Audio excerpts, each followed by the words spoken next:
মহিলা মাদ্রাসা কি করে? মহিলা মাদ্রাসা পবিত্র নারী উপহার দেয়, মহিলা মাদ্রাসা চরিত্রবান নারী উপহার দেয়, মহিলা মাদ্রাসা রাবেয়া বসরি মনে করায় দেয়, মহিলা মাদ্রাসা খাদিজাতুল কুবরা মনে করায় দেয়, মহিলা মাদ্রাসা আয়েশা সিদ্দিকা মনে করায় দেয়, মহিলা মাদ্রাসা ফাতেমা মনে করায় দেয়, মহিলা মাদ্রাসা বিবি মরিয়ম মনে করায় দেয়, মহিলা মাদ্রাসা বিবি আসিয়া মনে করায় দেয়, যে আসিয়া পৃথিবীবাসীকে বলছিল, হে পৃথিবীর নারীরা, গোটা পৃথিবীর নারীদেরকে প্রতিদিন হযরতে আসিয়া বলে, হে ঈমানদার নারীরা, আমি সেই নারী যে নারী এই পৃথিবীর সর্বনিকৃষ্ট কাফের, খোদা দাবিদার ফেরাউনের মতো নিকৃষ্ট কাফের, এত বড় কাফের ঘরে থেকেও আমার শরীরের আসিয়ার, হযরতে আসিয়াকে সারা শরীরের মধ্যে, খোদার কসম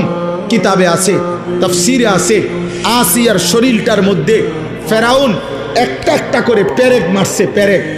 সারাটা শরীরের মধ্যে পেরেক মারছে, পেরেক তার কাটা পেরেক মাইরা, এরপরে ওনাকে বান দিয়া, এরপরে বলছে, আসিয়া এখনো সুযোগ আছে, ঈমান ছেড়ে দে, মুসার কালেমা ছাড়, আমার দিকে ফির, নাই তো আমি তোকে মেরেই ফেলবো। হযরতে আসিয়া বলছিল, ফেরাউন বাদশাহী ছাড়া যায়, তোর মতো ফেরাউনের স্ত্রীর মর্যাদা ছেড়ে দিলাম, রাজপ্রাসাদ ছেড়ে দিলাম, রাজরানীর মর্যাদা ছেড়ে দিলাম, কিন্তু ফেরাউন তুই জানোস না, কলিজায় যে ঈমান আছে সেই ঈমান ছাড়া যায় না।